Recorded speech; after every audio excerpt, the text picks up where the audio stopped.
Hello everyone, welcome to మామీ ఇంటి రుచులు. ఈరోజు మనం ఎంతో హెల్తీ అండ్ టేస్టీగా ఉండే అలసందలతో వడలు ఎలా రెడీ చేసుకోవాలో చూద్దాం రండి. ఇది మార్నింగ్ టైంలో బ్రేక్ఫాస్ట్గా కానీ లేదా ఈవినింగ్ టైమ్స్లో స్నాక్స్గా కానీ చేసుకొని తింటే చాలా టేస్టీగా ఉంటాయి. ముందుగా ఈ రెసిపీని ఎలా చేసుకోవాలో చూద్దాం రండి. నేను ముందు రోజు నైట్ ఈ అలసందల్ని 2 టైమ్స్ వాష్ చేసుకొని సరిపడినన్ని నీళ్లు పోసుకొని ఒక 6 to 8 అవర్స్ పాటు నానబెట్టుకొని మార్నింగ్కి లేచి చూస్తే ఇట్లా మంచిగా నానిపోయి ఉంటాయండి. ఇప్పుడు దీన్ని వాటర్ లేకుండా మెల్లగా ఒక్కొక్కటి తీసుకొని అన్నీ కూడా మిక్సర్ జార్లోకి ట్రాన్స్ఫర్ చేసుకొని దీన్ని మనం మరీ కోర్స్గా మెత్తగా కాకుండా కచ్చాబచ్చాగా వడపిండిలాగా మిక్స్ చేసుకోవాలి. సో ఇప్పుడు నేను ఇవన్నీ కూడా దీంట్లోకి ట్రాన్స్ఫర్ చేసుకొని దీంట్లోకి సరిపడా అల్లం, అలానే 3 మీడియం సైజ్ పచ్చిమిర్చి, 3 వెల్లుల్లి రెమ్మలు వేసుకొని మరీ మెత్తగా కాకుండా కచ్చాబచ్చాగా ఇలా వడపిండిలాగా గ్రైండ్ చేసుకున్నాను. చూసారు కదా, పిండి అనేది ఈ కంటెక్స్లో ఉండాలి.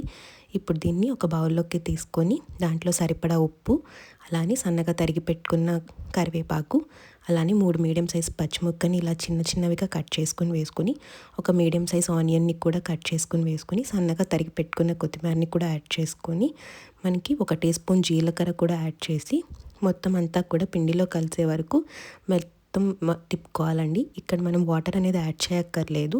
మనకు ఆల్రెడీ కొంచెం ఉల్లిపాయ నుండి కూడా సాల్ట్ నుండి కూడా వాటర్ వస్తుంది, అదే మనకి వడపిండికి సరిపోతుంది. ఇప్పుడు వడలు వేసుకోవడానికి స్టవ్ మీద బాండీ పెట్టుకొని దానికి డీప్ ఫ్రైకి సరిపడా ఆయిల్ వేసుకొని ఇది వడలుగా చేసుకొని ఒక్కొక్కటి కూడా మనం మెల్లగా ఆయిల్లోకి డ్రాప్ చేసుకోవాలి. మనకి స్టవ్ అనేది మీడియం ఫ్లేమ్లోనే ఉండాలి, సో దట్ మనకి వడ వేయంగానే వెంటనే కలర్ రాకుండా మంచిగా లోపల కూడా ఉడుకుతుంది. చూసారు కదా, ఇక్కడ మనకి కొంచెం వేగిన తర్వాత బోత్ సైడ్స్ కూడా ఫ్లిప్ చేసుకొని గోల్డెన్ బ్రౌన్ వచ్చే వరకు మంచిగా ఫ్రై చేసుకోవాలి. ఇలా మనకి కలర్ రాగానే టిష్యూ వేసిన ప్లేట్లోకి తీసుకొని ఒక్కొక్కటిగా తీసుకొని పక్కన పెట్టుకోవాలి, సో దట్ మనకి ఎక్సెస్ ఆయిల్ అనేది కూడా అబ్జర్వ్ చేసుకుంటుంది. చూసారు కదా, ఇక్కడ నాకు ఆయిల్ ఎక్కువ అబ్జర్వ్ చేసుకోలేదు. మీరు కనుక మా ఛానల్ని ఫస్ట్ టైం చూస్తుంటే ప్లీజ్ సబ్స్క్రైబ్ చేసుకోండి.